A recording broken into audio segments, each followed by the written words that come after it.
Ce que je défends, c'est l'identité, c'est mon identité qui est en voie d'extinction. Parce que chez moi, on est autour des 75-80% de ce qu'on mange, en moyenne, est importé. J'utilise généralement France. Du coup, on me dit « Mais t'es en France, tu es français !» Il y a un avant sur ces territoires, il y a un avant en Martinique, il y a un avant aux Antilles, il y a un avant sur du nord au sud de ce qu'on appelle Amérique, entre guillemets, il y a un avant. Bienvenue dans cette nouvelle émission Histoire crépue, on discute, où aujourd'hui on va parler des Outre-mer. Et ouais, c'est la saison 3 et on a 6 personnes avec nous qui viennent chacun d'un territoire différent. C'est parti, on y va!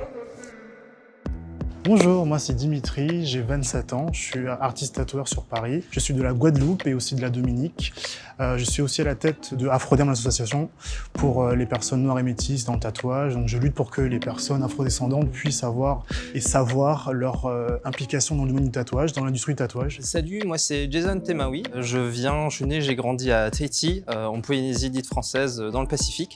Et dans la vie, je suis militant écologiste. Je travaille principalement sur les enjeux climatiques dans les territoires ultramarins et tout ce qui va tourner autour d'écologie vraiment politique et décoloniale. Bonjour, je m'appelle Canel, j'ai 25 ans, je viens de Kanaki, Nouvelle-Calédonie. Je suis en études de journalisme et j'ai un podcast Quête avec un S, faut me suivre. Bonjour, moi je m'appelle Alexia Calvé, j'ai 36 ans, je vis à Lyon depuis 17 ans, je suis coordinatrice et chargée de développement dans l'association Impact, qui est une association d'autodéfense féministe. Je fais aussi du drag et je représente aujourd'hui l'île de la Réunion. Bonjour, moi je suis Arthur, originaire de la Martinique, j'ai 34 ans, je suis artiste-auteur. Je navigue dans l'univers visuel et la typographie et tout ce qui est de l'ordre des écritures, des signes de la Caraïbe et d'Amérique.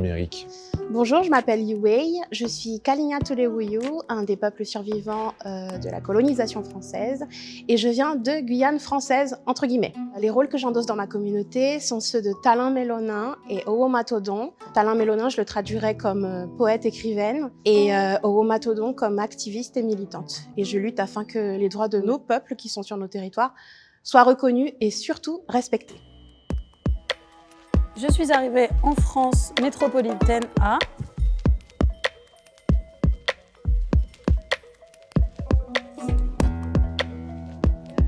Je suis arrivé vers mes 7 ans en France.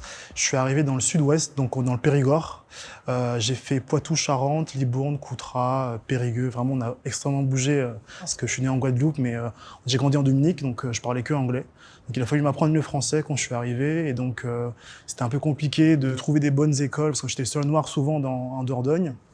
C'est vrai que c'était un peu des va-et-vient par-ci par-là. Et puis je suis reparti au lycée, mais en tout cas, je suis arrivé ici. Moi, je suis arrivée en métropole à 17 ans pour faire ma première année d'études. Je suis arrivée à Toulouse et après je suis arrivée à Lyon pour mes 18 ans et c'était l'une des années les plus compliquées, les plus difficiles de ma vie. J'étais la seule personne racisée dans ma classe. J'étais loin de toute famille. En plus, à l'époque, il n'y avait pas Skype. Et du coup, 1 heure de téléphone avec ma famille, ça me coûtait 60 €. Je me sentais hyper isolée. Puis aussi le gros gap culturel. Alors, c'est des choses que des gens qui viennent des campagnes et qui arrivent dans les villes peuvent ressentir aussi. Et je passais aussi pour quelqu'un de très excentrique. Et je faisais un peu peur à tout le monde, je crois. Moi, je suis arrivée à 18 ans. Tout de suite après mon bac, parce qu'en Guyane, à l'époque, il n'y avait pas d'université. Vu que c'était un coût pour mes parents, donc nos parents nous ont dit « ce ne sont pas des sacrifices, ce sont des investissements ». Et donc, quand on arrive ici, on vient déjà avec cette responsabilité. J'ai eu une année vraiment difficile. Les gens collaient des chewing-gums dans mes cheveux. Ça s'est très mal passé, ça m'a vraiment, je pense, dégoûtée. Mais voilà, venir ici à 18 ans où on a plein d'ambitions et se retrouver face à un mur, face à des gens qui comprennent pas que venir d'ailleurs, c'est pas forcément être étranger, vu que c'est le même territoire. Mais toujours, on questionne, c'est lequel de tes parents qui est blanc, par exemple. Donc, c'est vraiment ici où j'ai découvert que j'étais claire, mais pas trop claire pour rentrer dans une case blanche. Et j'étais pas non plus trop foncée pour rentrer dans une autre case. Donc j'ai découvert tout ça en arrivant à 18 ans. Entre l'émerveillement et la déception, je suis toujours dedans en fait. Moi, je suis arrivé en Hexagone à 19 ans. J'avais l'ambition à l'époque de bosser en sciences, en physique, particulièrement en astrophysique. La compagne que je fréquentais à l'époque est alsacienne. Du coup, j'ai fini à Strasbourg, où il y a un très bel observatoire, notamment pour mes études. Du coup, j'avais la chance quand même d'avoir ma belle famille et cette personne-là pour vraiment m'accueillir. Mais j'appréhendais beaucoup parce que je suis littéralement à 1500 € et des 18 000 km de ma famille. C'était une année surtout dure pour le côté un peu administratif parce que l'université de Strasbourg a refusé de me faire passer en deuxième année alors que j'ai validé ma première en Polynésie.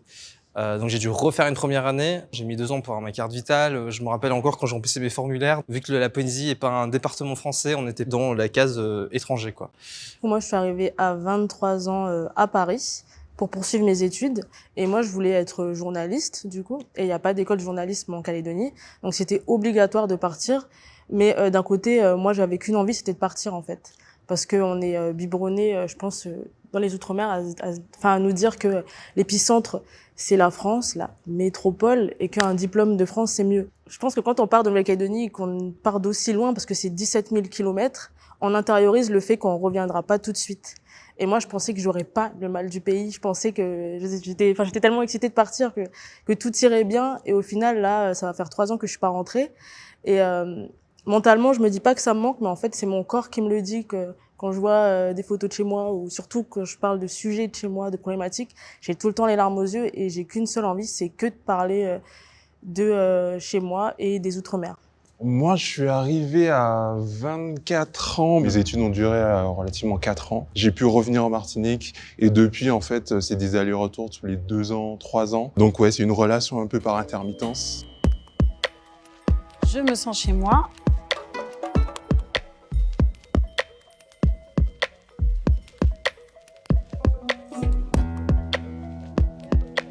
Je rigole parce que c'est un positionnement que je pense que j'aurais jamais pu avoir il y a quelques années de ça. Je me sens à ma place en France parce que je me sens... c'est moi qui dois transmettre à cette nouvelle génération qui souvent est née ici. J'essaie de reconnecter les traditions, les héritages qu'on a accès en étant en France finalement pour dire aux petits Guadeloupéens, je sais pas, qui a aussi des origines de la Belgique, mais qui connaît pas du tout l'île de la Guadeloupe, bah, on a un tissu, on a de l'art, voici l'histoire, voici le code noir. En fait, jusqu'à mes 21 ans, j'ai jamais appris quoi que ce soit qui parlait d'esclavage. Et c'est très très grave parce qu'on a des musées, par exemple, qui sont très présents en France, qui font des chiffres énormes en termes d'entrées touristiques, qui monopolisent l'art africain d'une manière incroyable, mais aussi caribéenne. Et c'est mon rôle en tant qu'artiste de diffuser des informations par rapport à ça. N'y va pas. Il y a cette entreprise-là, peut-être qui est un peu plus orientée, qui t'apprendra les meilleures choses. Pas juste un masque où il n'y a pas de date, il n'y a pas d'histoire, alors que c'est des choses qui sont rituelles, des choses qui sont puissantes.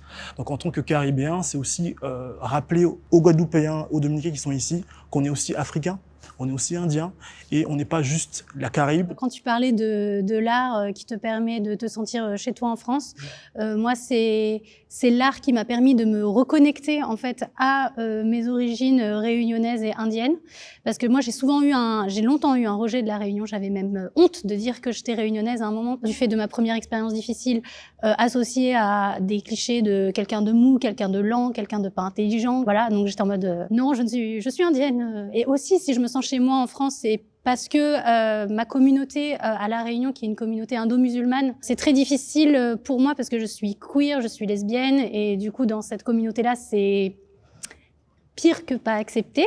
Donc ici, moi, je peux vivre ma sexualité, je peux vivre mes histoires amoureuses, je me sens vraiment moi et vraiment libre. Quand je vais là-bas, je remets un masque. Je suis une espèce de vieille tata célibataire, on ne sait pas trop. Et grâce au drag, je me réapproprie ma culture, je parle la musique, je performe sur des musiques en créole, je performe sur des musiques qui sont issues de films Bollywood que j'ai vus avec mon père toute mon enfance. Je me sens plus chez moi en Martinique.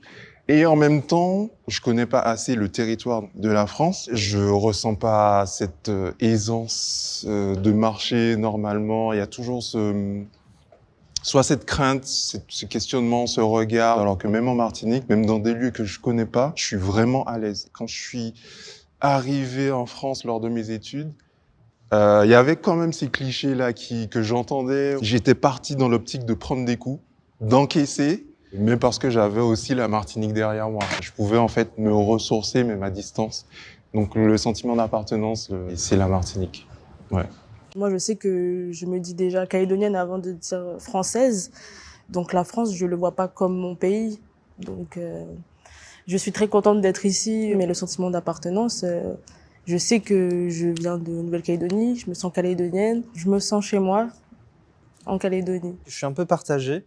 Vous allez rarement m'entendre dire, voire jamais dire que je suis français. Dans ma tête, je suis polynésien, particulièrement je suis tahitien, parce que même au sein de la Polynésie dite française, on a 118 îles, il y en a plus de 50 qui sont habitées, on a plusieurs archipels, sur une surface qui fait la taille de l'Europe. Donc le plus approprié, c'est vraiment de dire que moi je me sens tahitien, parce que même les îles peuvent être très différentes entre elles. D'un côté, je me sens vraiment chez moi à Tahiti, parce que j'ai un sentiment de liberté très grand. J'ai pas besoin de mettre plein de couches de vêtements qui, moi, m'insupportent. J'ai pas besoin de mettre des savates ou des chaussures qui m'insupportent aussi. Il y a ma famille et il y a vraiment ce lien aussi à la terre et à l'océan. Par contre, aujourd'hui, je me considère plus seulement comme un individu, mais aussi comme un outil de la lutte pour défendre mon pays. Et en tant qu'outil de cette lutte-là, je peux être aussi très à l'aise, notamment à Paris, où qui concentre vraiment des grandes instances et des grandes ONG. Et ça me nourrit aussi beaucoup, en fait, ce monde militant qui est forcément beaucoup plus présent. Quand je pense à chez moi, je me dis où est-ce que j'existe. Dans mon contexte de personne autochtone, j'ai appris à mes dépens, mais aussi avec une farouche volonté de survivre, d'être moi-même mon foyer. Donc c'est pas grave où je suis. Le point de départ de mon existence, c'est être quelqu'un qu'on considère mort. Parce que si on veut découvrir mon histoire, on va aller où? On va aller au musée. Donc c'est toujours revendiquer ma survie, ma vie. Donc j'ai appris à devenir mon propre foyer, qu'importe si je suis chez moi. Parce que quand je suis arrivée, j'avais 18 ans et maintenant j'ai plus de 30 ans. Je vis plus en France que chez moi. Donc est-ce que chez moi, c'est toujours chez moi? Oui, bien sûr. Mais ici, j'ai commencé aussi à planter, à semer, à faire ma place, à m'imposer aussi. Je pense qu'on a tous ce sentiment-là, on se porte soi-même. On porte nos identités, on porte notre culture. En fait, c'est ici où j'ai dû revendiquer mon existence. Je suis autochtone.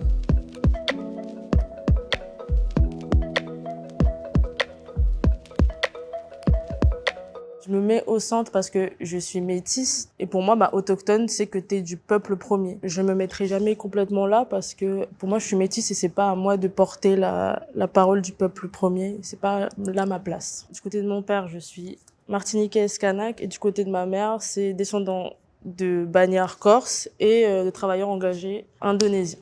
Par exemple, déjà en Calédonie, il y a le statut civil et il y a le statut coutumier, par exemple. Donc, quand tu es autochtone, que tu portes un nom kanak, que tu appartiens à un clan, enfin, moi, j'appartiens à un clan, mais je porte pas de nom kanak, ça aussi, ça définit d'être autochtone ou non. Je ne dirai jamais que je suis complètement autochtone, parce que aussi, j'ai d'autres problématiques qui sont liées aussi à d'autres communautés, et moi, je me sens métissée. Moi, je suis du coup plutôt partagé. Je suis issu du côté de ma grand-mère de Polynésie, de l'archipel des Australes. Le reste de ma famille, c'est des communautés chinoises qui ont été amenées en Polynésie par un Écossais pour de l'exploitation de coton, avec beaucoup de restrictions, des couvre-feux et tout. Bref, c'était de l'exploitation, quoi. Et avec l'idée que ces communautés restent à peu près 7 ans et ensuite pourront rentrer chez elles. Sauf que l'entreprise a fait faillite entre-temps. Donc ces communautés chinoises étaient un peu coincées en Polynésie. Donc moi je suis issu de cette histoire-là et du coup de ma grand-mère de Polynésie. Donc je me considère moyennement autochtone parce que j'ai ce sang polynésien et je suis aussi le produit en fait de mon île. Je me sens beaucoup plus polynésien que chinois par exemple. D'ailleurs je vais avoir beaucoup de mal à dire que je suis chinois. Après j'ai le visage que j'ai et voilà. Mais c'est aussi que je prends le temps de me situer parce que pour moi c'est aussi important que je suis l'héritage de ça et qu'il y a des gens qui sont le produit de nos îles depuis plusieurs générations et qui sont pour moi beaucoup plus légitimes. Donc moi je me situerai pas totalement du coup à gauche pour aussi en fait leur laisser cette place et marquer comme un contraste entre mon histoire et leur histoire. Je me sens un peu plus français aujourd'hui par rapport à mon rôle, mais je me sens autochtone au fin fond de mon cœur parce que je sais ce que ça fait. J'ai grandi dans un peu la jungle quand j'étais tout petit. J'ai souvenir de c'est quoi ne pas avoir le luxe d'avoir un matelas, ne pas avoir une maison comme on connaît aujourd'hui, vraiment une maison en tôle et vraiment savoir comment manier la nature pour s'autosuffire. Donc j'ai vraiment pu vivre près des Kalinago pendant un petit moment quand j'étais petit. Et donc c'est vrai que ça m'a marqué dans toute ma vie. Genre, je sais pas comment l'expliquer, mais je sais je sais où j'appartiens au fin fond. Donc je sais que c'est dans les îles, je sais ce que ça veut dire.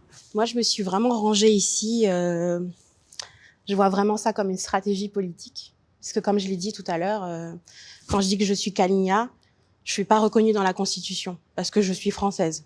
Et j'utiliserai pas non plus le mot métissage parce que souvent quand on l'utilise, en tout cas moi dans mon expérience, il y avait surtout cette idée d'être moitié quelque chose, moitié ci, moitié ça. Et moi, je serai jamais moitié quelque chose. Je suis entière et je compose avec tout ça. Donc, si jamais il fallait parler des origines qui m'habitent, la première que je revendique, c'est Kaligna. Mon père est Kaligna, mon grand-père est Kaligna. Je fais partie des clans principaux aussi, enfin des familles principales. Et en même temps, de l'autre côté, donc ça c'était mon papa, je suis brésilienne aussi. Ma mère est brésilienne et donc je serais quoi? Franco-brésilienne? Je l'utilise aussi, l'identité franco-brésilienne. Mais un jour, je me suis dit, qu'est-ce que je veux défendre? Par conviction vraiment intime et pour honorer aussi mes ancêtres, ce que je défends, c'est l'identité, c'est mon identité qui est en voie d'extinction.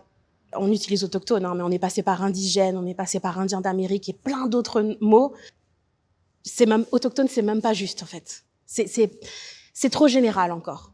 Ça définit pas qui je suis. C'est un peu plus respectueux, on va dire entre guillemets, mais quand j'arriverai à pouvoir être respectée dans mon identité, c'est-à-dire d'être Kaligna, là, je pense que on aura avancé. Moi, en fait, ça résonne énormément. Et ce pourquoi je suis là, c'est justement, en fait, pour me dire et pour montrer, en fait, aux autres qu'avant le fait que toute ma génération ma famille soit née en Martinique, en fait, il y avait déjà une histoire et il s'est passé quelque chose. Il y avait des personnes qui étaient présentes sur cette île.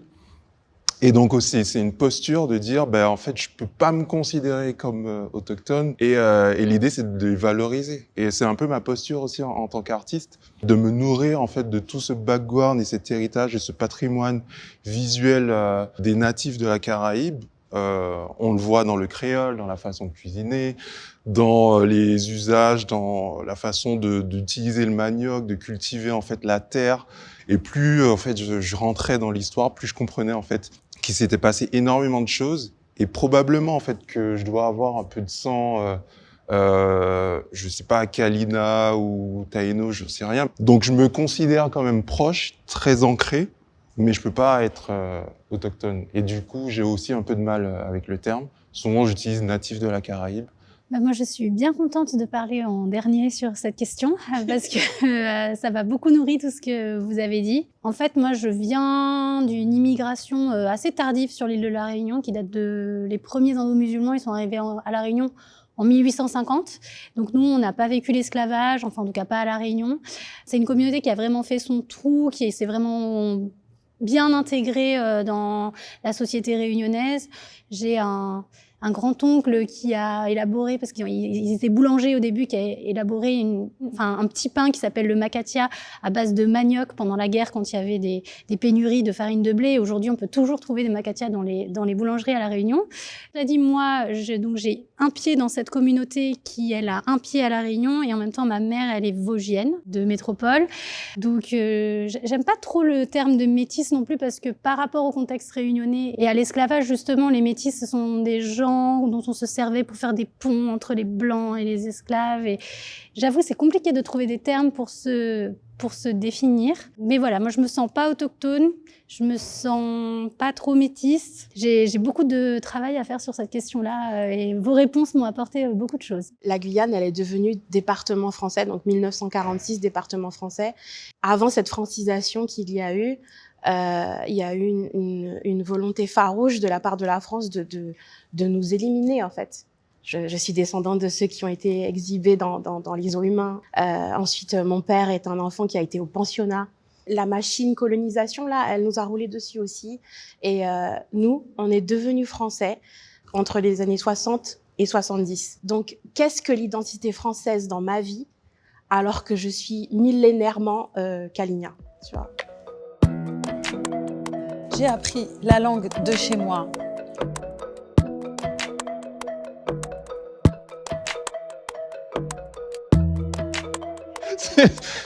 Du coup, la langue de chez moi, c'est le créole. C'est assez complexe parce qu'en famille, on entend, on enregistre, mais on pouvait pas en fait parler directement à l'adulte.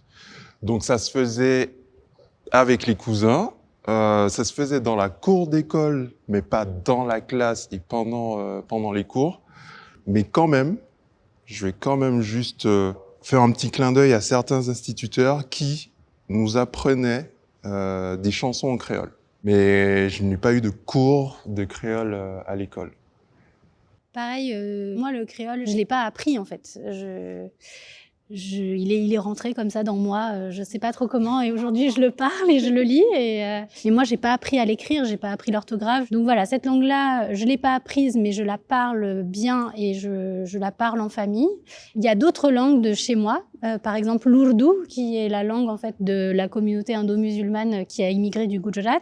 Et celle-là, on l'a jamais apprise parce que justement dans leur processus d'intégration, les indo-musulmans, ils ont complètement laissé de côté cette langue, ils ne l'ont jamais transmise. Moi, aujourd'hui, j'ai un peu la tristesse parce que j'essaye de l'apprendre de toutes mes forces, mais elle ne rentre pas. Donc voilà. Et après, il y a aussi l'arabe littéraire parce que depuis toute petite, on nous apprend l'arabe pour lire le Coran.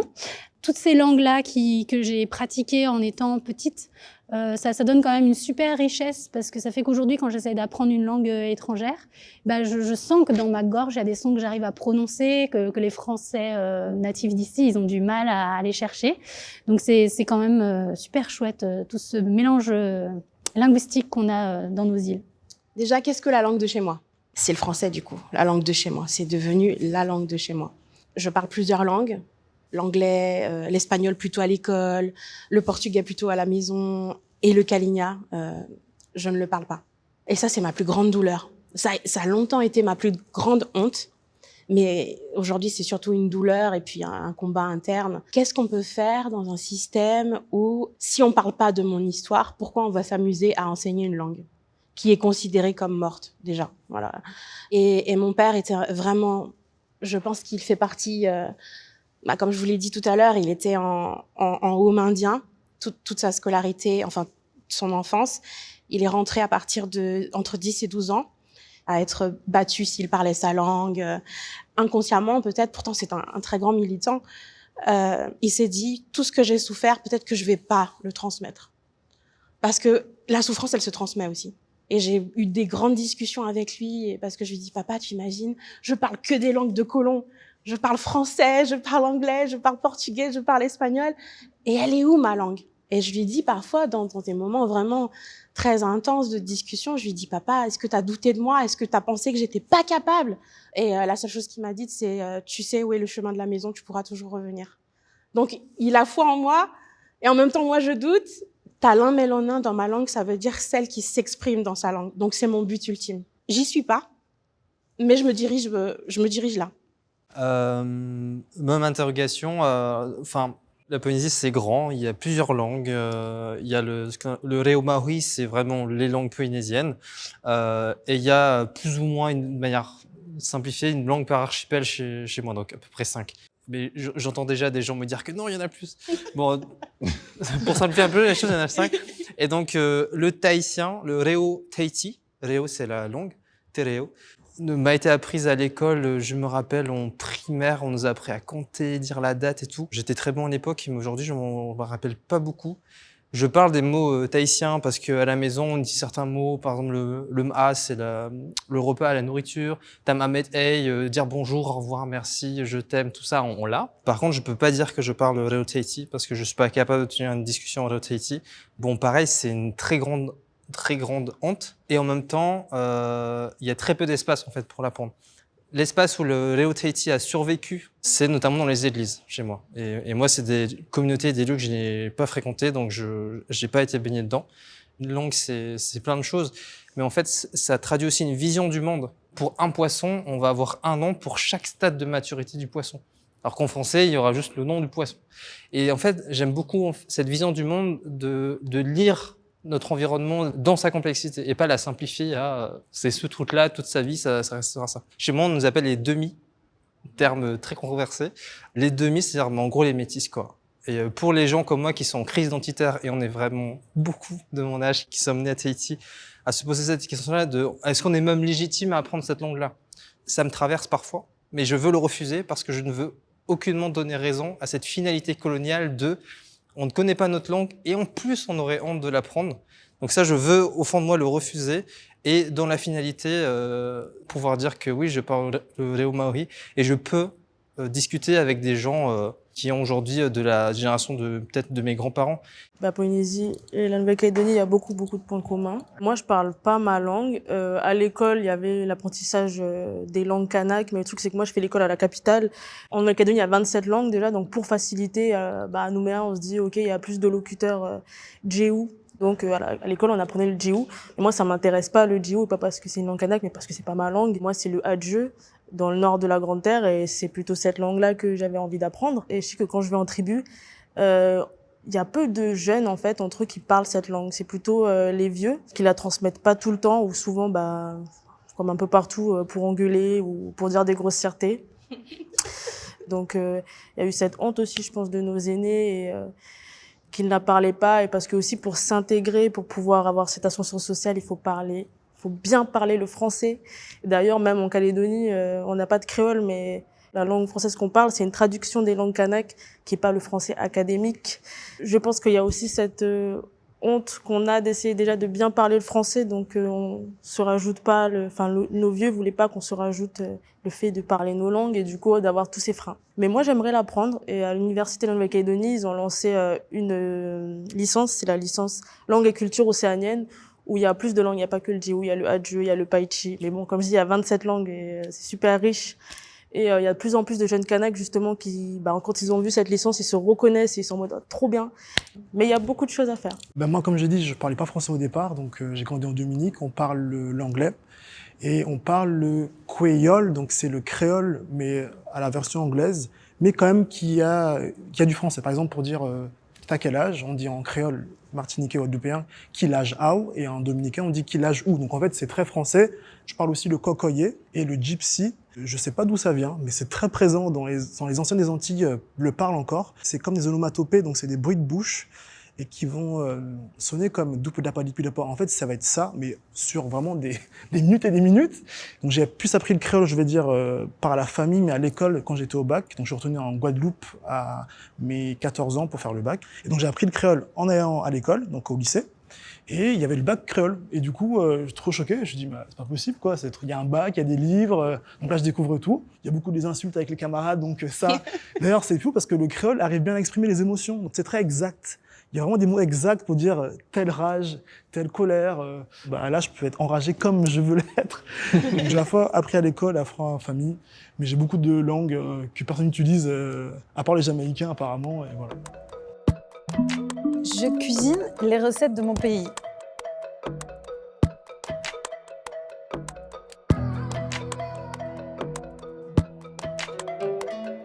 Moi, depuis bientôt 10 ans, je suis végétarien. Et depuis bientôt 8 ans, je suis végétalien, pour des raisons notamment antispécistes. Et ça fait que ça me limite dans mon rapport à la cuisine polynésienne tahitienne. Pour autant, il peut y avoir deux visions. Il y a la vision de la cuisine tahitienne occidentalisée et la cuisine tahitienne comme à l'époque, c'est-à-dire avant la colonisation. Je suis au final beaucoup plus proche de l'alimentation polynésienne de l'époque parce qu'on mangeait très peu de viande. Quand c'était de la viande, c'était du poisson. Quand c'était du poisson, c'était certains poissons. C'était surtout les poissons de lagon qui se reproduisent plus vite et qui sont plus simples à pêcher. À l'époque, on n'avait pas les moyens d'aller chercher des thons, des espadons, ce genre de choses. C'était surtout des petits poissons. Du coup, vraiment beaucoup de végétaux. Et en fait, ce qui pousse sur une île, c'est ce que mangeaient en fait les gens à l'époque sur une île. Parce que chez moi, on est autour des 75-80% de ce qu'on mange en moyenne est importé. Score assez triste. Mais aujourd'hui, si vous tapez sur un moteur de recherche recettes tahitiennes, on va vous sortir du poisson cru. Dans le poisson cru, il y a des tomates et des oignons. Ça ne pousse pas à Tahiti. On va vous sortir du poulet citron. On avait très peu de poulet à l'époque et la panure. Enfin bref. Du coup, il faut un peu distinguer les deux et je me sens beaucoup plus proche du coup de vraiment comment se nourrissaient les gens sur une île où il y avait ces ressources-là. Ben moi, j'ai pris la question. Donc, est-ce que ici en France, je cuisine les recettes de mon pays? Ben, il y a pas les ingrédients. Donc, bof. Et bon, j'ai goûté les ignames qui sont ici. C'est pas les ignames de chez moi. Hein. Non, non, non, non, non. C'est un peu sec. Même le taro et tout, c'est pas le manioc, c'est pas le même. Donc voilà. Je fais pas forcément de cuisine de chez moi. Après, bon, comme il y a en Nouvelle-Calédonie beaucoup de communautés et tout, on a beaucoup de cuisine asiatique. Et donc, ouais, des fois, je peux faire du bami. Je sais qu'il y en a à la Guyane aussi. Bon, on fait de la salade tahitienne. On dit salade tahitienne, mais c'est nous, tu sais, chez nous, en vrai, on dit aussi salade tahitienne parce qu'on en fait, mais c'est la salade de thon, lait de coco, voilà, Okay, ce que t'as dit, en fait. Du lait de coco, ok. Ouais, parce que après, c'est la communauté tahitienne qui l'a apporté aussi. Qui a dit, c'est notre salade. Ah, oui. Parce que comme il y a une communauté tahitienne en Nouvelle-Calédonie, on dit salade tahitienne, mais c'est la salade de poisson cru, lait de coco. Et nous aussi, en fait, on en faisait de la salade de... pareil, il n'y a pas les poissons que j'aime. Et je rêve tous les soirs. Je me dis que dès que je vais arriver, je vais manger riz au coco. Bon, on va se dire, il n'y avait pas de riz à l'époque, mais pour nous, maintenant, c'est un plat riz au coco avec salade de tomates et le poisson grillé, le poisson frit. Je pense à lui tous les jours. Si je peux rebondir juste parce que effectivement, j'ai pas non plus les ingrédients. J'aurais bien voulu, mais il y a rien. Et alors j'ai un très bon avec le goût. Faut qu'il y ait du goût dans tout ce que je fais. Et je teste du coup peut-être d'aller voir dans les restaurants entiers qu'il y a ici, est-ce qu'il n'y a pas une inspiration que je peux prendre avec des produits locaux parce que tout ce qui est fruits à pain, on sait même pas ce que c'est. Et je dis mais vous connaissez pas le fruit à pain? T'es déjà là à Bukai Max, pardon? Non, jamais. J'y reviendrai sans live. Il y a des fruits à pain et tout. Et des fruits à pain. Ah, parce que du coup je trouve pas. Et par contre on a des trucs qui s'appellent des poissons titiwi, c'est des poissons qui sont tout minuscules. Mais il n'y a pas ça ici, quoi. Donc j'essaie au mieux de faire des recettes un peu plus accessibles avec de la farine. Donc des bokits, on dit bakes en anglais. Et c'est des petits donkeys, c'est des micro-trucs. D'ailleurs qu'on vend à 15 € à l'unité ici, alors que ça vaut 2 € au pays, mais c'est pas grave. Et quand je trouve quelque chose, je fais. Mais sinon, une entrecôte. Hein. Moi, je suis un peu moins en souffrance que vous, parce que j'arrive quand même pas mal à me faire à manger réunionnais. Et d'ailleurs, c'est un peu vraiment la base de mon alimentation. Après, je rebondis sur ce que tu disais avec l'occidentalisation. Alors, à La Réunion, je sais pas si c'est une occidentalisation, mais c'est vrai que le féculent de base, c'est le riz. Or, il n'y a pas de riz qui pousse à La Réunion. Avant, pour les créoles, longtemps, c'était le maïs, en fait, la base. Mais ouais, moi, je me fais grave des caries tout le temps. Je mange beaucoup indien. Et aussi, à La Réunion, il y a une grosse communauté chinoise. Donc, aussi, je sais faire des chop suey, des trucs comme ça. Et par contre, c'est un peu dur. C'est un peu dur ici parce que quand tu fais à manger pour tes potes blancs, tout est trop épicé. T'es toujours là. Tu peux ne pas mettre de coriandre, tu peux ne pas mettre de curcuma, tu peux ne pas. T'es là. Non, mais les gars, ça n'a pas de goût. Et puis toujours, il faut rajouter de la crème. Non, moi, je veux pas de crème, j'aime pas ça. Enfin, il y a vraiment. Et moi, j'ai beaucoup de mal à cuisiner des plats français, genre jamais je ferai une blanquette ou jamais je ferai un bœuf carotte ou... Enfin, il faudrait que j'apprenne en fait. Il faudrait que j'apprenne à cuisiner français, je pense. Je peux cuisiner chinois, japonais, indien, réunionnais, pas trop français. Pour toi, épicé, c'est quoi? Ça veut dire... Parce que pour moi, épicé, ça veut dire ça pique, mais apparemment, c'est quand il y a des épices dans le plat, c'est épicé. Et en fait, je suis perdu, en fait, je sais la définition, je sais plus ce que... C'est vrai qu'il y a épicé, pimenté, ouais. Ouais, mais pour eux, épicé, mais même ça veut chez dire... les Français, j'ai l'impression, chez les métropolitains, c'est compliqué. Ouais. Pour eux, épicé, c'est pimenté. Pour moi, pimenté, c'est piment. Ouais, et pimenté, épicé, c'est c'est pas forcément fort, quoi. Alors moi, j'adore le piment. Ça peut être du poivre, par exemple. Ouais, ça peut être des épicé. feuilles, ça peut être ça peut être... des écorces, ça peut être les petits trucs, les piments. Et par contre, la tristesse sur les litchis, ça, c'est vraiment, c'est violent, quoi. Genre, pas manger de litchi à Noël, c'est dur. Moi, pour parer à tout ça, je paye un bagage supplémentaire. Je paye un bagage supplémentaire où ma mère me fait un bon petit colis, bien cher, colissimo, et on met la dose. Donc, si c'est l'alimentation de Caligna, ce sera quoi? Le manioc sous diverses formes, la cassave que vous devez connaître certainement, mais chez moi c'est Alépa. Du coup le couac aussi qui s'appelle couacu, donc c'est de la farine de manioc qui ressemble un peu à la tchéké, je crois. Ensuite il y a le jus du manioc et ça c'est spécialité. Ça c'est le jus de manioc et ça je peux vous dire que je paye cher mais contente. Je remplis ma valise de 23 kilos de jus de manioc pour pouvoir cuisiner. Mais comme parfois je rentre pas souvent, c'est quand je suis en train de déprimer et je me dis tiens, j'ai besoin de me nettoyer un peu. Ça s'accompagne de viande boucanée, donc ce que vous connaissez sur les îles et tout. C'est nous les autochtones qui faisions ça parce que nous on était quand même navigateurs, donc on a quand même exporté et importé beaucoup de choses. Donc la viande boucanée en salaison aussi qu'on prépare pour les grands voyages et ce sont des aliments qu'on doit pouvoir emporter avec nous. Et je pense que c'est pour ça aussi qu'on retrouve pas mal de nos aliments un peu partout. Donc c'est quelque chose que j'essaie de faire à ma manière, remplir ma valise pour pouvoir avoir ces aliments-là. Mais ça a un coût de rapporter tout ça. Ça devient rare aussi. Hein. Et travailler la terre, tout le monde ne le fait plus. Moi, la première. Je crois que le privilège de savoir d'où on vient, c'est de pouvoir manger une bonne nourriture de chez nous. Moi, je suis pas un expert de la cuisine, mais j'aime bien prendre, pas plus tard que la semaine dernière, igname, haricots rouges, bananes jaunes, tu vois, genre viande de cochon roussi. Et j'avoue, souvent peut-être une fois tous les 2 mois ou une fois par mois, j'essaie de me faire le petit repas qui me rappelle la Martinique. Et puis ça m'arrive aussi de créoliser des recettes françaises où du coup, le piment n'a rien à faire dans la recette. On y va et ouais, effectivement, genre ouais, ça m'arrive. Ma copine elle me dit souvent, mais non, mais pourquoi tu fais ça? Mais j'aime trop, tu vois, genre c'est ma façon aussi de ramener un peu la Martinique dedans. Donc ouais, j'essaie de manger un peu moins de viande. Du coup, je te rejoins un peu, mais en même temps, c'est difficile. Et du coup, je suis dans une optique j'ai appris aussi à élever l'animal et le nourrir, en prendre soin et du coup le tuer. Et je comprends aussi la valeur de... Le cochon, c'est le plus dur. Pour le coup, ouais, si tout le monde devait nourrir, élever un cochon et le tuer, je pense que on se calmerait énormément sur la quantité.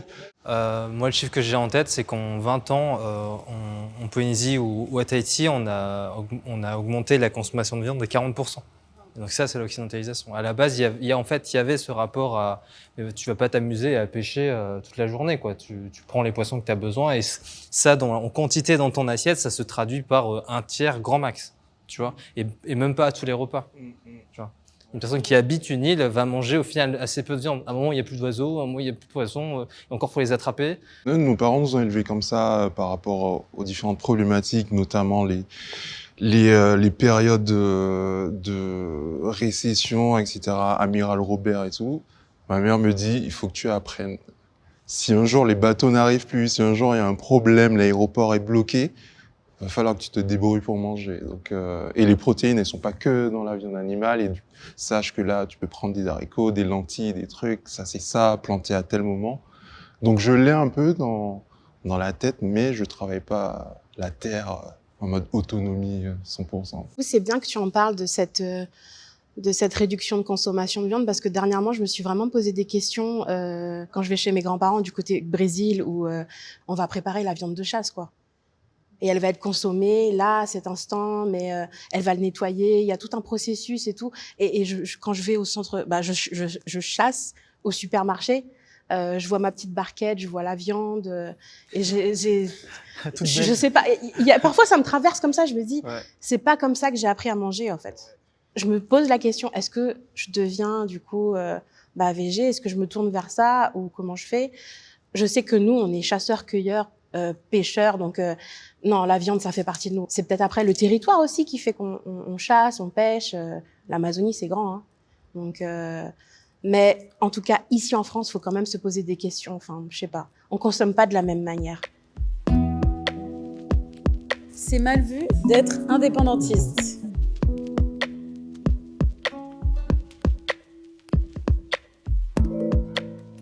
Avant même de parler indépendance en ce qui concerne la Guyane, j'ai tellement de comptes à régler avec la France que je veux pas être indépendante comme ça. Qu'est-ce que je vais faire avec mon territoire qui est indépendant si les eaux qui entourent ce territoire sont contaminées, si les terres où on cultive sont contaminées?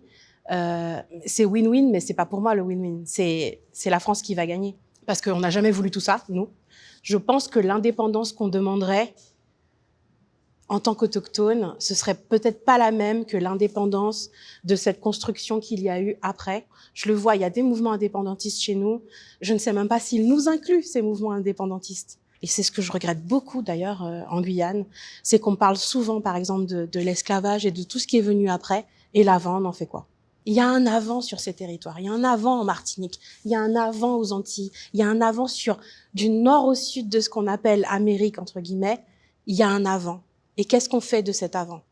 Donc, je pense que l'indépendance, là, pour moi, c'est pas le mot de ce que je recherche. Est-ce qu'une supposée indépendance épongerait les dettes de l'État? Non. Non. On peut aussi se mettre d'accord là-dessus, je pense. En Polynésie, on a un gouvernement indépendantiste. Donc, par le vote, une majorité de gens sont exprimés pour un gouvernement indépendantiste. Donc, je me place plutôt dans le non, c'est pas vraiment mal vu. Pour autant, c'est assez polarisé entre des indépendantistes et des non-indépendantistes. Mais les non-indépendantistes sont ce qu'on appelle les autonomistes. C'est assez subtil, mais les autonomistes sont pour rester français et travailler notre autodétermination et notre autonomie. Et on a eu de très belles victoires là-dessus. Donc on a notre gouvernement, on a nos ministres, on a des compétences que l'État du coup nous a laissées, enfin qu'on a plutôt arrachées même. Il y a une situation qui peut paraître satisfaisante pour beaucoup et qui l'est pour beaucoup en termes d'autodétermination, d'autonomie et de souveraineté. Mais il y a des gens qui aimeraient plus. Et je veux dire qu'il y a beaucoup une question de dignité en fait derrière. Ça nous embête beaucoup que par exemple l'État ait encore la compétence des études supérieures et de la recherche. On est hyper limité sur la production de notre pensée. Il n'y a pas de cursus de sciences politiques par exemple. En fait, je crois qu'il y en a dans aucun territoire ultramarin. En fait, il y a des choses qui nous manquent. Après, pour les questions géostratégiques, ça se questionne parce que nous, on est entouré par tous les plus grands colons. Il y a les États-Unis. À côté, il y a la Chine aussi qui veut vachement s'implanter dans le Pacifique. Il y a des questions comme ça qui arrivent. Mais en tout cas, pour des questions de dignité, on aimerait bien que. Donc du coup, c'est pas vraiment mal vu d'être indépendantiste. Le seul point où je suis pas allé complètement là, c'est que effectivement, il y a des flottements de discours jugés racistes des indépendantistes envers les Blancs qui sont installés chez nous. Il y a cette suspicion-là qui, après, ça dépend en fait de ce qu'on appelle du racisme. Il y a des insultes et parfois du mépris, de la rancœur envers ces gens-là. Oui, parce que bon, on nous a balancé 193 bombes nucléaires à la figure. À un moment, c'est un peu normal qu'on leur en veuille, quoi. Et puis, on a des gens qui sont morts par dizaines de milliers par la colonisation. Et des gens continuent de mourir d'ailleurs, notamment des essais nucléaires. Donc, bref, il y a une dette. Pour autant, si on parle vraiment de qui domine, de qui a le pouvoir, c'est pas vraiment tranché. Donc, je sais pas si on peut vraiment appeler ça du racisme. En tout cas, il y a ça un peu qui flotte sur les mouvements indépendantistes en Polynésie. Et moi, personnellement, je dis que je suis militant indépendantiste parce que je souhaite l'indépendance de mon pays. Et en même temps, ça doit se faire d'une manière, comment dire, ça peut pas être abrupt parce que justement, il y a ces questions stratégiques de la France nous a des choses qu'on obtiendra peut-être plus facilement en restant français pour les prochaines années. Mais à horizon, je pense 20-30 ans, si on taffe bien, j'espère vraiment qu'on puisse vraiment être un pays souverain et ce qui nous lie aussi dans notre bassin régional. Parce qu'on est un peu une anomalie dans le Pacifique. On est entouré d'États indépendants et puis il y a nous à être affiliés à un pays qui nous a colonisés depuis un petit moment à l'autre bout de la planète et on envoie nos étudiants en hexagone alors qu'il y a Hawaï à côté et Nouvelle-Zélande. Bref, il y a tout ça qui pourrait être réglé et mettre plus de cohérence en fait dans notre manière d'habiter notre île, notre océan et notre région. Je sais pas, en t'écoutant comme ça, je me dis oui, pour une autonomisation, être autonome et souverain, mais sans vous mentir, nous, on est minoritaires parmi les minorités. Vous pensez sincèrement que c'est un monde où on va dire reconnaissons l'histoire des peuples autochtones et rendons leur indépendance, leur autonomie, rendons-leur leur terre? Non. Parce que au sein même de la population guyanaise, il y a du racisme. On est vu comme ceux qui empêchent la Guyane d'avancer. Donc, je sais pas, c'est vraiment... En même temps, tu vois, j'envie ton territoire et tout ce qu'il entame et il fait, parce que je trouve ça très beau d'avoir fait tout ça. Mais en Guyane, il y a une situation particulière. Bien sûr. Ouais, donc je sais même pas si on y est, quoi, encore. C'est pas pareil. J'ai lu en fait cette question comme étant point de vue extérieur, ceux qui voient en fait les personnes qui militent soit pour l'indépendance ou pour l'autonomie, Et même dans mon cercle proche, effectivement, c'est toujours mal vu. Et puis il y a cette peur, cette crainte de, une fois indépendant, qu'est-ce qu'on fait en termes de ressources, pour se protéger, pour se nourrir. C'est normal de se poser ces questions-là, mais je trouve que c'est aussi normal de pousser le débat de l'indépendance et de l'autonomie. Par exemple, en Martinique, l'idée c'est d'intégrer la CARICOM, si je ne me trompe, donc du coup, en fait, faire corps avec toutes les îles et les États de la Caraïbe. Et je pense que ce résultat-là, pour ma part, je ne serais jamais arrivé sans une pensée ou une lutte indépendantiste. Même si j'imagine qu'on ne sera jamais indépendant, parce que sur un plan géostratégique, l'outre-mer est beaucoup trop important. Mais je pense qu'on peut repenser en fait la place de chaque île. Et je suis pour en fait l'autonomie, en tout cas avoir un pouvoir de décision au sein du gouvernement qui soit beaucoup plus large que ce qu'on a en ce moment. Mais parfois, ça me fait plaisir de voir que, sur des choses basiques, l'équipe de football de la Martinique peut jouer contre la Colombie. Moi, j'aimerais peut-être voir l'équipe de la Martinique jouer au foot contre l'équipe de France. Parce que si on joue contre la Colombie, l'Argentine, le Venezuela, why not? J'ai l'impression, en tout cas dans ma communauté à La Réunion, que la question de l'indépendantisme se pose pas trop. On est vraiment dans une logique de... On est un département français et tout et tout. Par contre, il y a des questions de loi qui s'appliquent sur le territoire français qui... ça marche pas à La Réunion, en fait. Il faut changer. Enfin, pour nous, il faut des adaptations, quoi. Et aussi, il y a je sais pas comment on pourrait appeler ça, mais une sorte de néocolonisation, parce que les Réunionnais, ils vont faire leurs études en France, et puis ils reviennent avec des savoirs, mais en fait, il y a plein de postes qui sont pris par des gens qui se sont fait muter à La Réunion, parce que c'est un département d'outre-mer, et du coup, les Réunionnais qui aimeraient travailler chez eux à leur poste, ils peuvent plus. Ou alors ils doivent attendre des années avant de revenir. Donc il y a toutes ces questions-là qui sont difficiles, et aussi l'éloignement qui fait que je sais pas, moi, si j'étais vosgienne, par exemple, je peux aller dans les Vosges, je change de département, mais j'ai pas besoin de montrer ma carte d'identité. Là, on prend un avion, on contrôle. Il y a toutes ces questions-là qui font que même si on n'a pas des volontés d'indépendance, il y a quand même beaucoup de problèmes à régler. Si on n'est pas indépendantiste, faut régler tout ça, quoi, parce qu'on se sent mis à l'écart et on se sent pas pris en compte, quoi, dans beaucoup de rapports avec la métropole.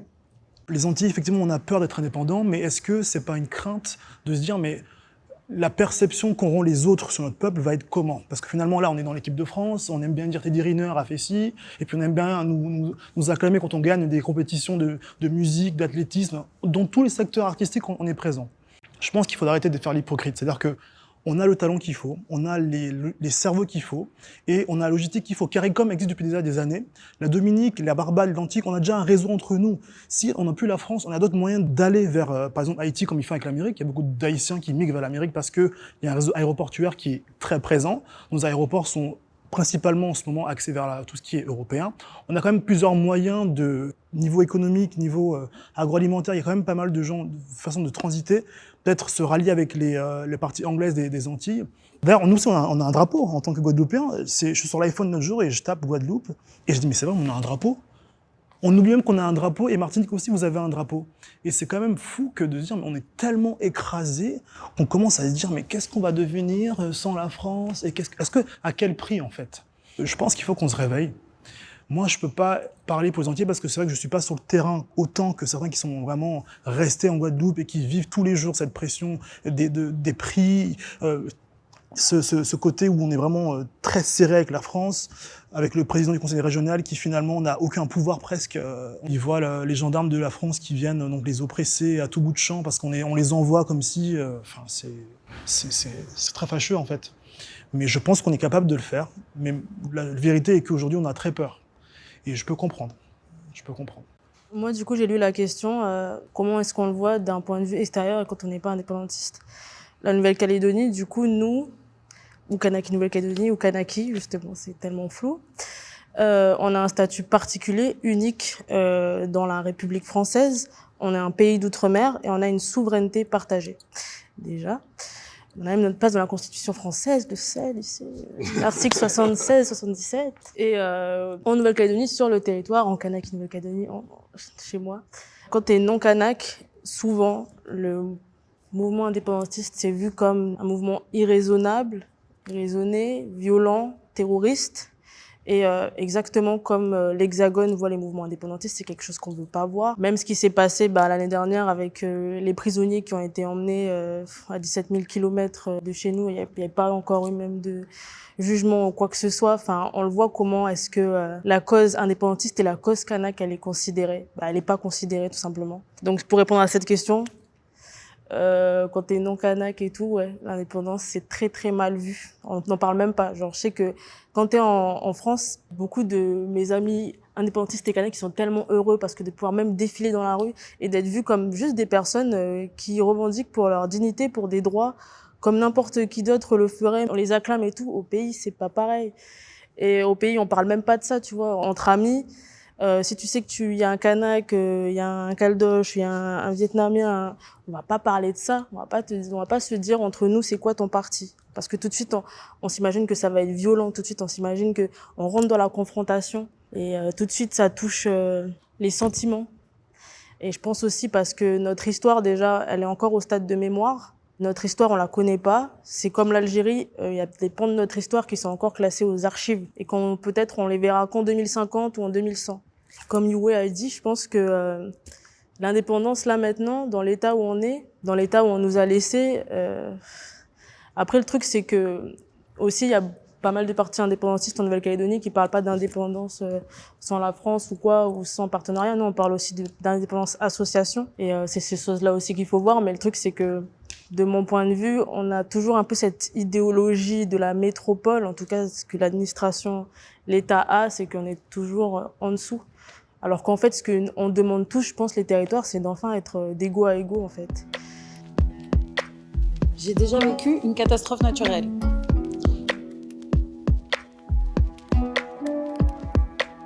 Le tremblement de terre, ça va. On a appris à... Quand j'étais petit, on nous a appris les gestes à avoir. Et à chaque fois que je suis en Martinique, j'ai mon sifflet qui est accroché à mon lit et ma bouteille d'eau qui est toujours là. Et une lampe qui est pas loin. Si les murs s'effondrent, j'ai au moins mon sifflet et potentiellement si la bouteille d'eau résiste. Et le cyclone, on a appris à vivre avec, donc anticiper, rentrer tous les poules, sécuriser tous les trucs. D'ailleurs, nos territoires sont souvent à risque en fait sur quasiment tout, en fait, les risques naturels et aussi les risques un peu d'explosion, de centrales, de raffineries, de choses comme ça. Donc on apprend, en fait, moi j'ai appris très tôt en fait à comprendre les gestes importants, les urgences, même si je me suis jamais retrouvé dans une urgence, une catastrophe qui mettait en jeu ma vie, mais j'ai vécu effectivement. La Réunion, c'est une saison, la saison cyclonique, parce qu'il y en a tous les ans. Après, ils ont des ampleurs différentes. Par exemple, moi, je suis née en 89 et en 89, il y a eu l'un des plus gros cyclones dont toute une génération se souvient, c'était Feringa. Il y a beaucoup de constructions quand même qui sont faites pour résister et voilà, on sait se préparer, on sait faire nos réserves d'eau, tout ça. Mais par contre, c'est vrai qu'avec le dérèglement climatique, et on le voit là avec les dernières actualités à La Réunion et à Mayotte, en fait, les cyclones, là, ils deviennent, on n'avait jamais vu ça, quoi. Quand je suis né en Guadeloupe, je suis parti en Dominique jusqu'à mes 4 ans. J'ai un passage en Martinique très bref. C'était en 2004. 2005-2006, mon école s'est effondrée. Et donc, du coup, on était quand même bien sensibilisés dès le départ. Donc, arrêt de bus, il n'y a aucun risque, on peut aller en dessous. Et puis, en classe, il fallait mettre en dessous la table en bois et il fallait rester en dessous, voilà. Et du coup, la maîtresse, elle nous avait pas protégés. Elle est partie de la pièce. Pardon, excusez-moi, c'est drôle, mais c'était pas drôle sur le moment. Et du coup, j'étais toute petite, j'étais comme ça. Et du coup, ma mère, elle est passée, elle dit, maman, je suis là et tout. Et du coup, tous les parents, ils devaient chercher leur enfant un peu partout dans la pièce. Et vraiment, c'est impressionnant, ça fait ça comme ça. Je dis, mais on est où, là? Franchement, j'étais trop choqué. Mais c'est vrai que souvent, on est quand même bien formé, je trouve, à en tout cas se sortir d'un éboulement ou justement avec le sifflet. C'est une bonne astuce parce que ça. En fait, c'était flippant de vivre un tremblement de terre seul. Ah. À la maison, où en plus tu t'entends les vibrations qui arrivent, ça bouge un peu et après...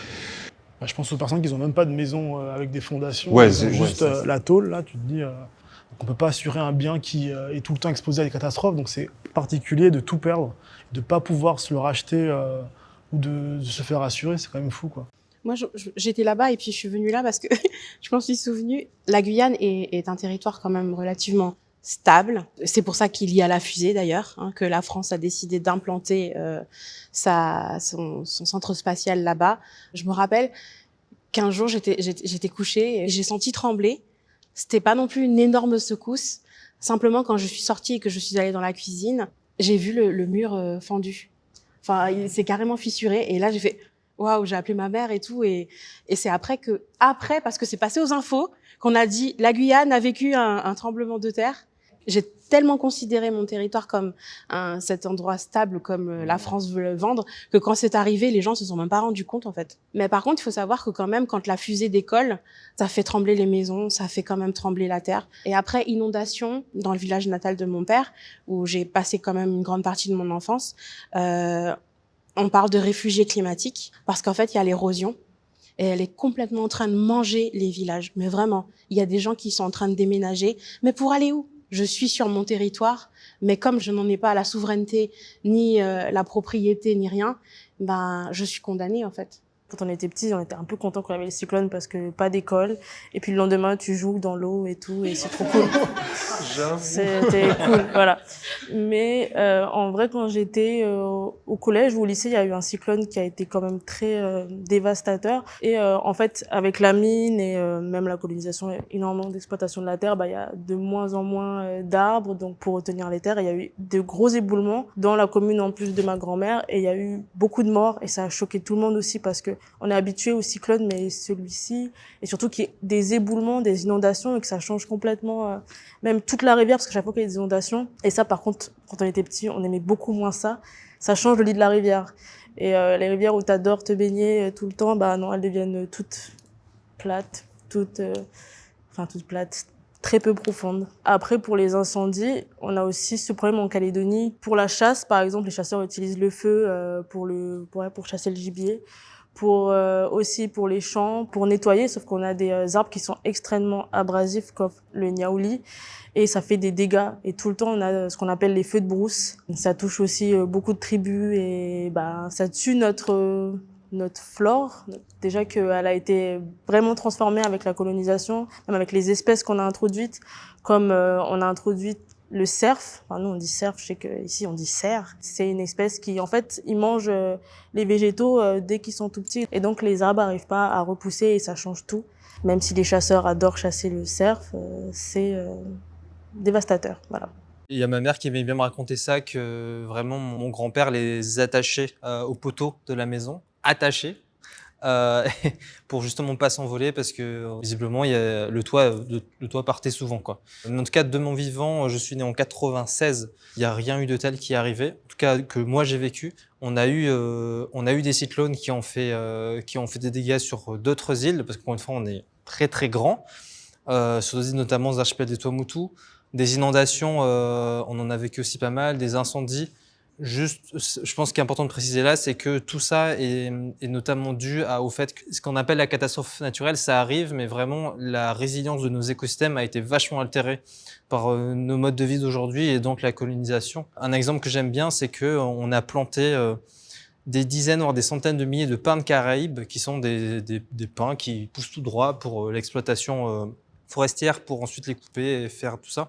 Sauf que ça acidifie les sols, et tout ce qui va plus ou moins bien pousser en dessous, ça va être un certain type de fougère. Quand ça sèche, il faut pas grand-chose pour enflammer, mais des collines entières. Et ça a créé beaucoup d'incendies ces 3-4 dernières années. Et du coup, est-ce qu'on peut encore appeler ça des catastrophes naturelles? Parce qu'elles sont causées en fait par le capitalisme, l'Occident, tout ce que vous voulez. Et aussi, si on se descend aussi de l'intérêt humain, c'est-à-dire vraiment des catastrophes qui ont touché des sociétés humaines, en Polynésie, on a des phénomènes vraiment atroces pour la faune marine notamment, comme des vagues de chaleur sous-marines. On a pu en vivre, par exemple, moi je viens de Tahiti, à 17 km, il y a notre île sœur qui s'appelle Moorea. Et à Moorea, il y a eu des vagues de chaleur qui ont plus ou moins détruit 95% de la surface des coraux. Détruit dans le sens où ça s'est blanchi. C'est pas forcément que le coraux il meurt, mais il est handicapé pour un moment, et s'il y a une autre vague qui arrive, le corail va pas se régénérer. Ça aussi, c'est des choses qui arrivent et qui vont s'accentuer de manière vraiment très très dramatique dans les prochaines années. Dans ma vie amoureuse, je me sens mieux avec une personne de chez moi ou une personne d'ailleurs.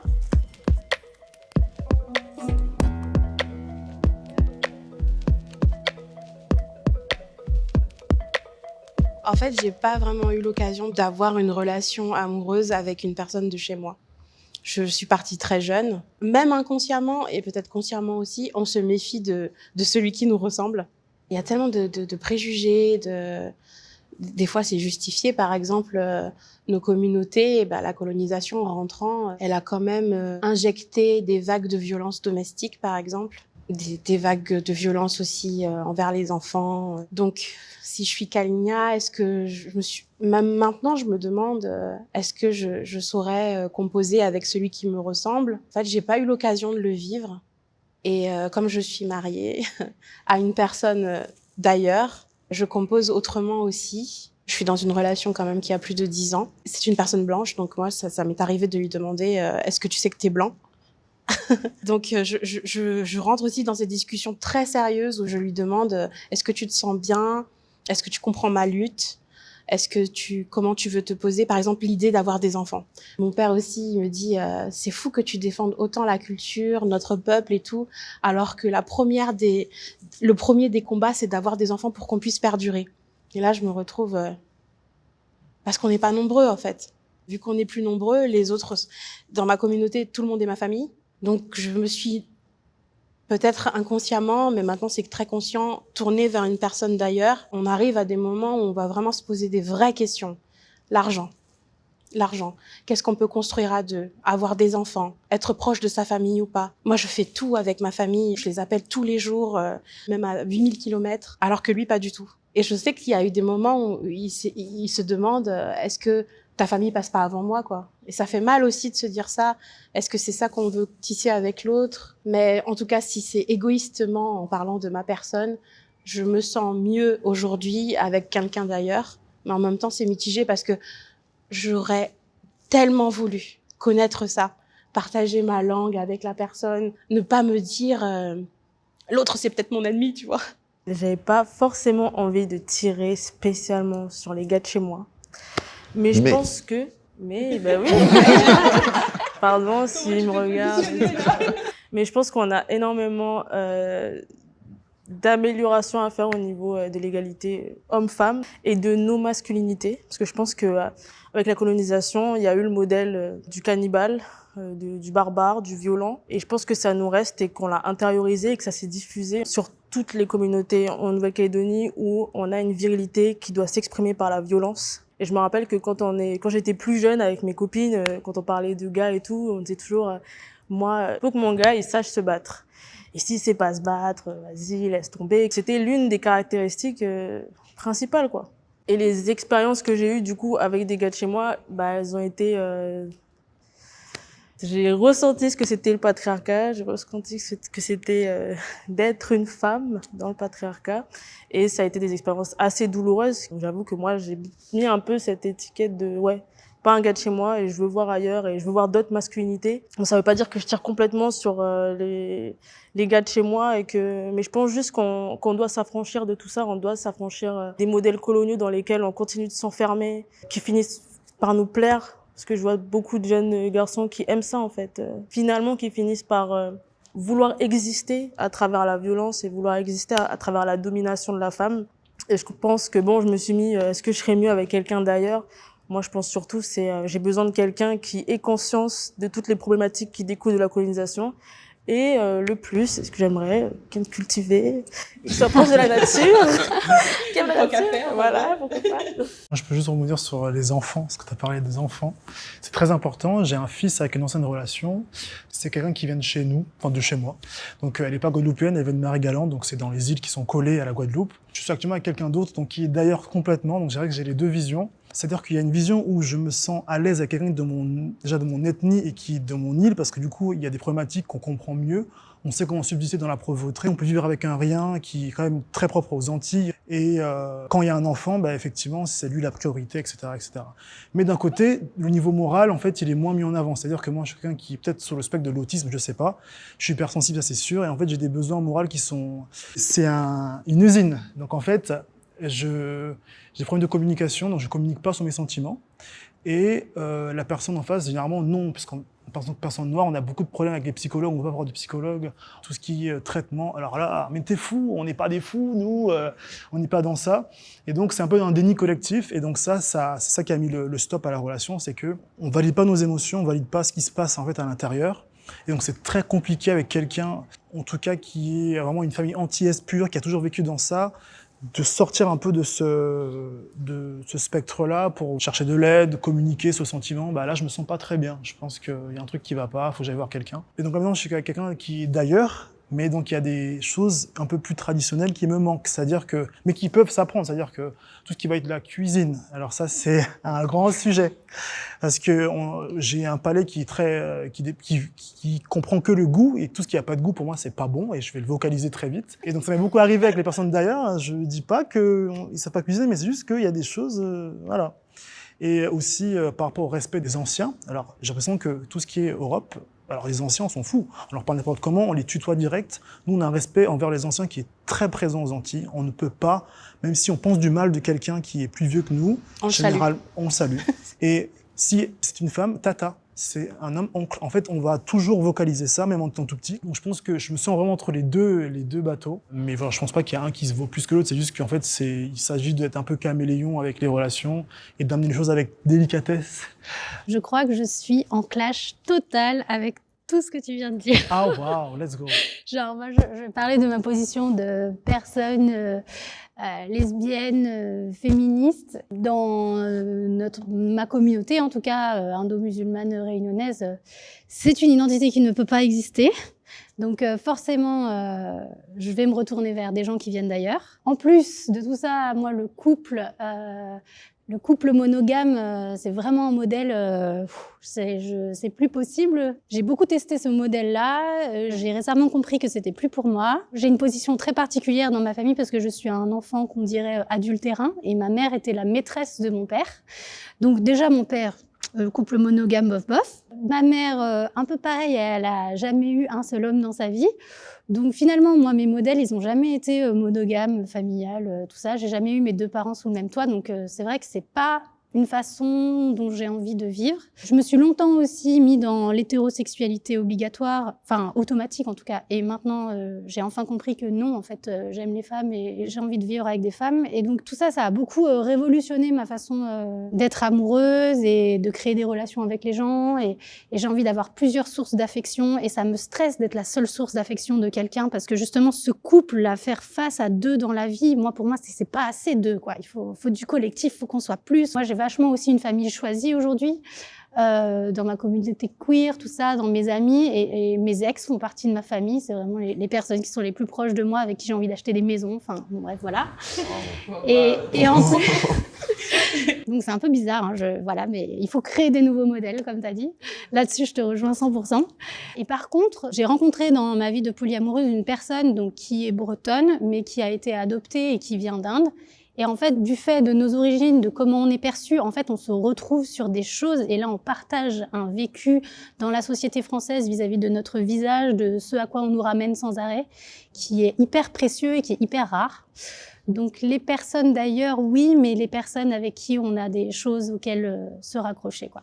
Moi, je vais rester au centre. Effectivement, j'ai été en couple avec quelqu'un qui vient de chez moi, de la Martinique. Et je suis actuellement en couple avec une femme blanche. Mais ces deux personnes-là, en fait, je les ai rencontrées en Martinique. Je vais toujours rechercher.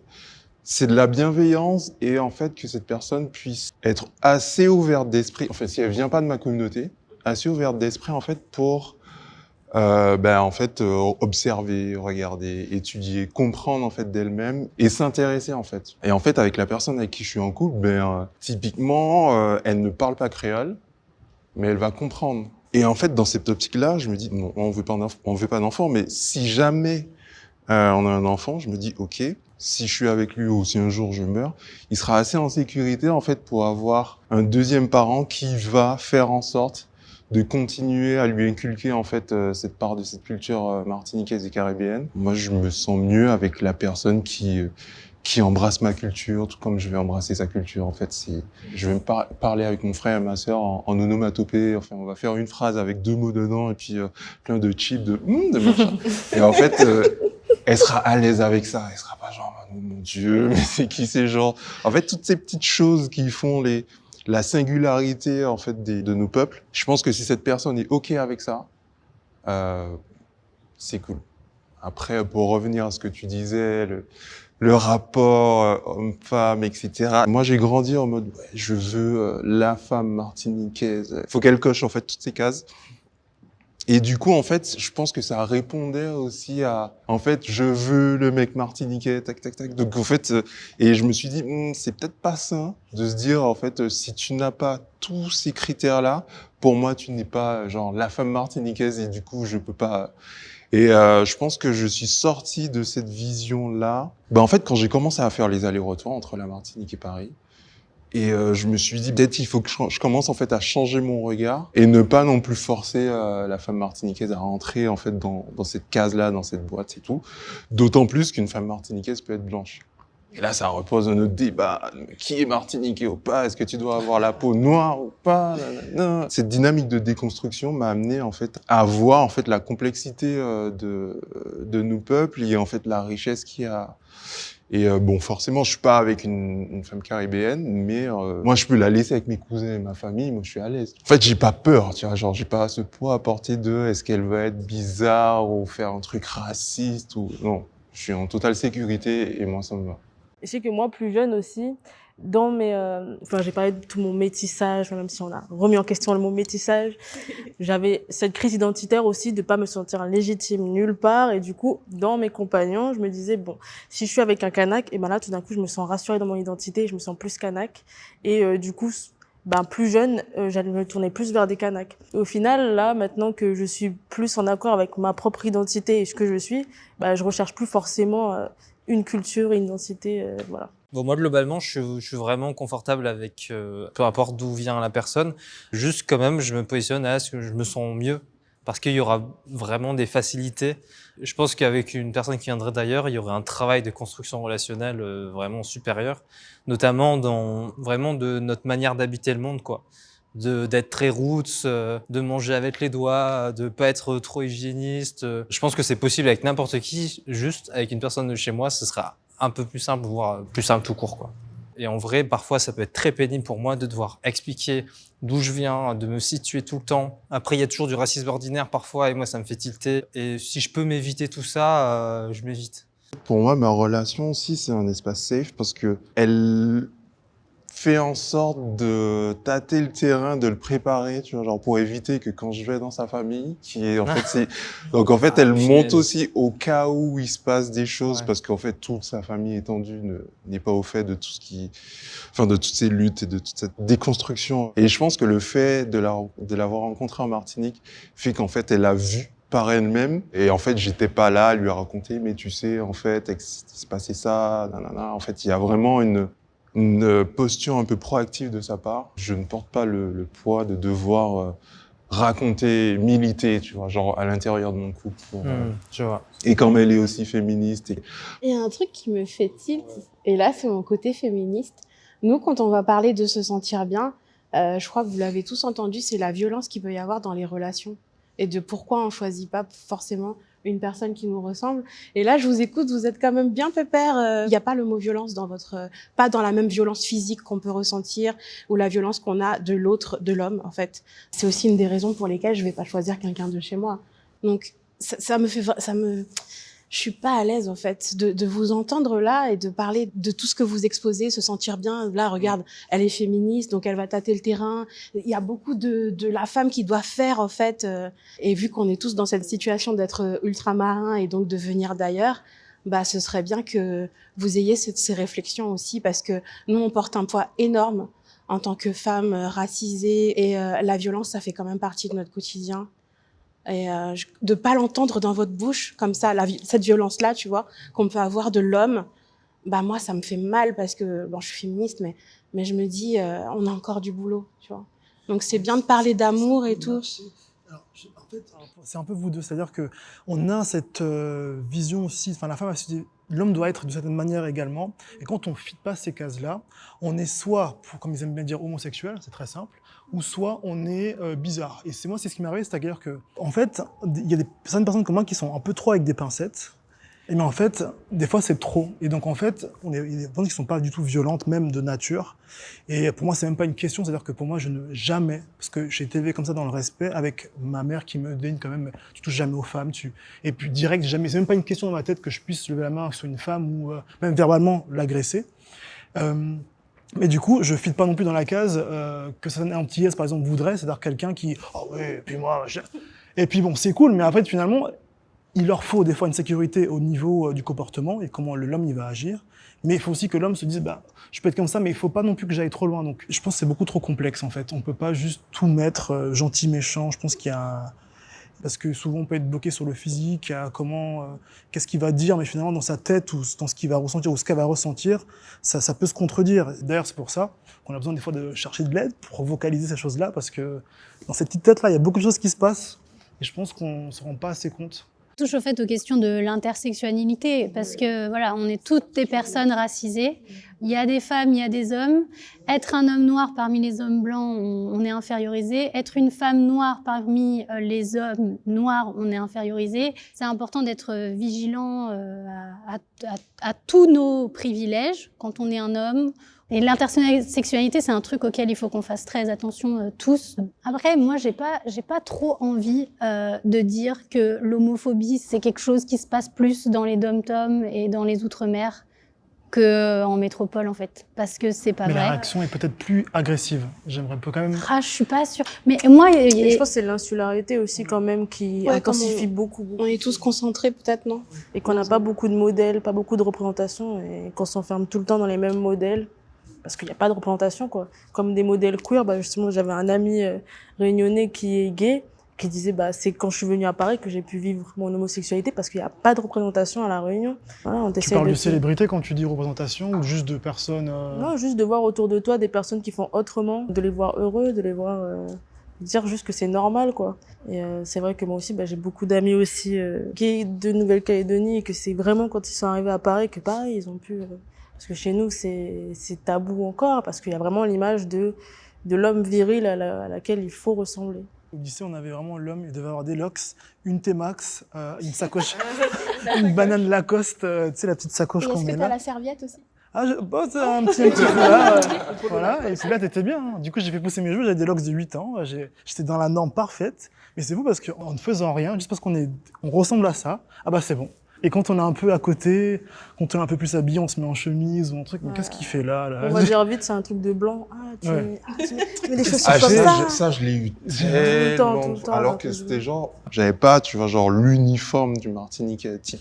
Mais je pense que dans les campagnes françaises, il se passe la même chose. Et du coup, je pense que c'est un truc de, comme tu dis, d'insularité et de communauté. C'est pas tant un truc qui est lié à nos ethnicités. Enfin, je sais pas comment dire le mot. Je pense quand même que la colonisation qui nous a figé dans des modèles fait qu'on a le truc de insularité, on va dire. Enfin, on oppose souvent, par exemple, la Polynésie et la Nouvelle-Calédonie, ou plutôt en Polynésie, il y a eu le mythe de la vaïnée, où il y a la hypersexualisation de la vaïnée, hyperféminité aussi.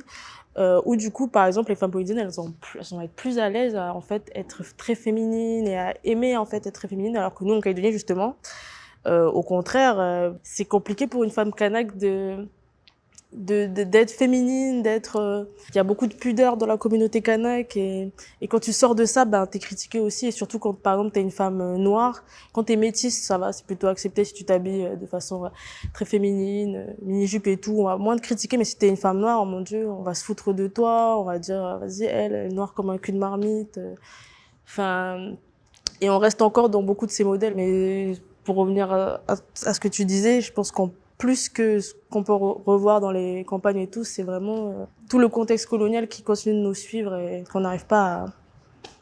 Moi, ça me gêne qu'on dise qu'il y aurait plus de LGBT-phobie dans les Outre-mer qu'en France. Je me dis, on est un peu comme des campagnes françaises très lointaines. Pareil qu'on dise que les hommes noirs ou les hommes, ils sont plus violents, ils sont plus voilà. Et c'est des discours qui me gênent parce que je pense que les hommes blancs, ils sont violents aussi. C'est juste que c'est peut-être une autre forme de violence ou que c'est... Personnellement, je trouve que ça nous amoindrit un petit peu et moi, j'essaye de me battre à mort contre ces trucs-là.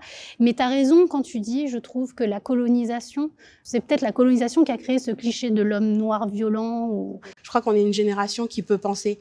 Ma mère, elle me dit toujours, mais penser, c'est un luxe, quoi. Moi, je devais travailler, je pouvais pas me poser certaines questions et tout. Et je crois que notre génération, elle a cette force. Enfin, je sais pas si je pourrais avoir ce genre de discussion avec ma mère, par exemple. Donc, je pense que là, nous, on arrive à parler et c'est super. Et je pense que c'est aussi parce qu'on est à Paris. Oui. Et je sais pas si je pourrais parler de ça chez moi, quoi. Mais moi, je me pose la question de me dire, est-ce que c'est pas mon rôle maintenant d'un jour aller dans ma famille, de dire voilà, je suis ça, et laissez-moi tranquille et allez pas chercher des gens qui vont me lire des prières dessus pour me faire changer. Et aussi de me dire que si un jour il y a un enfant dans ma famille qui naît et qui sent ça en lui, il saura qu'il y a une vieille tata à Lyon à qui il peut parler, qui est comme lui, quoi. Ouais, vous avez bien raison de soulever le débat. Je sais pas si vous avez entendu parler du terme petit bouc sympa. C'est un terme créole, mais c'est le petit mec, j'aime pas, sympa, gentil, un peu frêle et tout. Et j'avoue que j'ai grandi dans cette case-là. C'est ouais, mais toi, tu t'affirmes pas trop, mais t'es un peu machin, mais tu lèves jamais la voix et tout. Si bien qu'il y a pas mal de potes, d'amis, enfin on va dire, si on reste dans la case mec. Donc c'est père de famille, mais ton pote là, il est pas un peu homo, machin et tout, nanana. Ben à un moment, j'avais plus envie de rentrer dans cette case. Genre oui, il faut être là, assuré, bomber le torse pour soi-disant être séduisant et tout. Non, franchement, flemme psychologique. Effectivement, je pense que je suis allé rechercher une personne dans laquelle en fait c'est équilibré en termes de dialogue, en termes de ok, si tu veux exprimer ce que tu as, en termes de remise en question, faire attention à ce privilège en fait masculin d'emblée qu'on a, etc. Ça c'est ok. Et puis j'ai grandi aussi dans une famille où mes parents sont séparés, mais ma mère et ma sœur en fait elles veillaient. En fait c'était les sentinelles pour savoir, ok, comment tu te comportes, etc. Et un jour, ma sœur, elle m'a dit, si j'entends que tu as frappé ta meuf, je te tue, tu vois. Donc, je sais pas si on peut dire ça, mais direct, tu vois, genre. Donc, ouais, ça a toujours été omniprésent, même si dans le militantisme ou dans les cercles privés que j'ai avec les autres hommes, je vais pas avoir la même posture qu'un militant ou qu'une militante féministe, mais je vais quand même à toujours tendre l'oreille pour savoir si ce pote ou cette personne-là qui parle de sa relation, est-ce qu'il n'y a pas un truc qui va pas et tout, de faire attention, de diffuser des messages. Mais après, ça reste à mon humble niveau, quoi. Effectivement, il n'y a pas les mêmes choses qui se jouent dans la question relationnelle quand on est catégorisé femme ou homme. D'un côté, il y a vraiment cette recherche d'un plus et d'un côté de pas de moins. C'est pas une question de bonheur qui se joue presque, mais vraiment d'intégrité physique.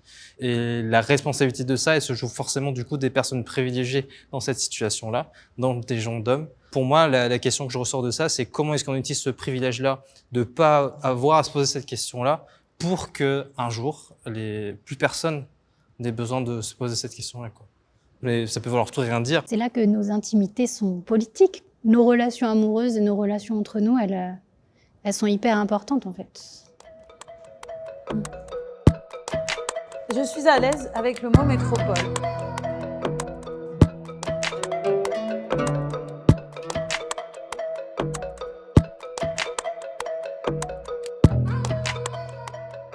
Dans le cas de la Guyane, les décisions se prennent ici, tout sort d'ici. Donc ouais, je suis à l'aise avec la métropole et puis ça me permet aussi de pas oublier aussi le rôle qu'elle a. Mais par contre, juste pour une petite anecdote rapide, avec le passage des eaux humains qu'on a eu, nous, la France, on a un mot pour elle, c'est Paris, mais du coup on l'appelle Paou.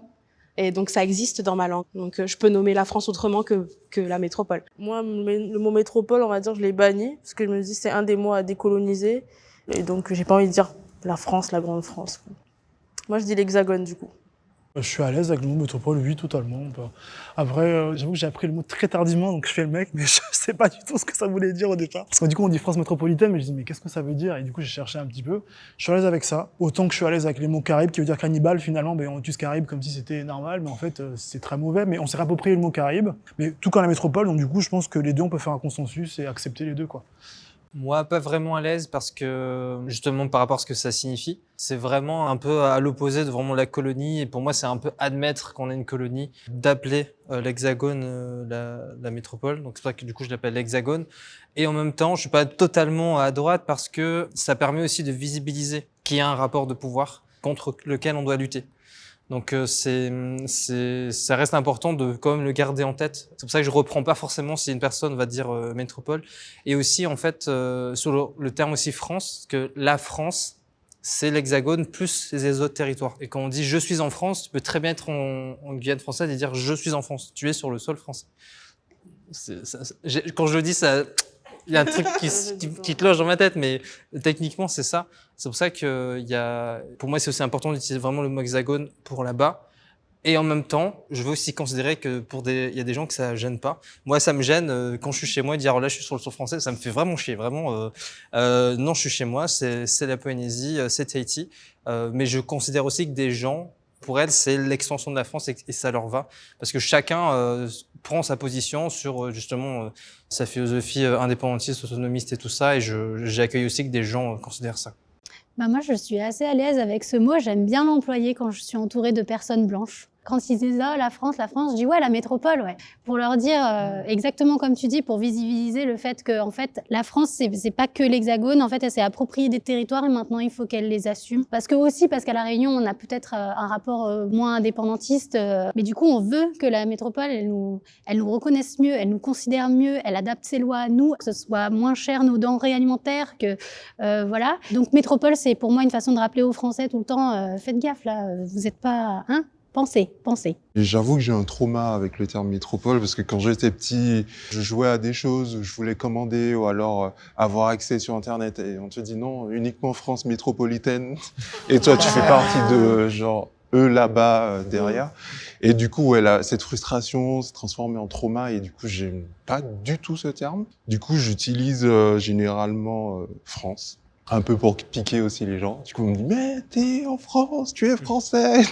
Je fais, ouais, d'accord, mais peut-être, est-ce que tu connais la culture martiniquaise, l'histoire? Oui, non. Du coup, est-ce que la Martinique fait partie de la France? Et oui, mais en fait, ouais, mais si tu ne nous connais pas, si tu maîtrises rien du tout de notre mer, à quel point on est français, tu vois. Et en fait, c'est juste pour créer le débat. Et on est tellement de choses en même temps, français, européens. On fait partie de la Caraïbe, qui se situe en Amérique, mais en fait, on fait partie des Outre-mer. Du coup, j'aime bien utiliser France, tu vois. Si je dois dire métropole, ça veut dire qu'à chaque fois, ça inclut que je regarde tout le temps vers eux et que que ça se centralise tout le temps, alors qu'en fait, on peut, justement, on essaye de regarder ailleurs et on essaye de se dire que, nous aussi, en fait, on peut être le centre. Et voilà, c'est ça que j'aime pas métropole. Merci de nous avoir suivis sur cette vidéo. On est super contents et contentes de vous avoir reçus. Bravo Mariam pour le casting et pour toute la programmation de cette émission. Merci à toute l'équipe technique qui est derrière. Si vous voulez nous soutenir sur Histoire Crépue, le lien du site est dans la description, comme d'habitude. Commentez, partagez, discutez entre vous, ça sert toujours. Et puis merci à toutes les candidates et tous les candidats d'aujourd'hui qui ont discuté ensemble. Ne tirez pas trop dessus, les commentaires. Commentaires constructifs. Merci beaucoup. Merci à vous. Merci.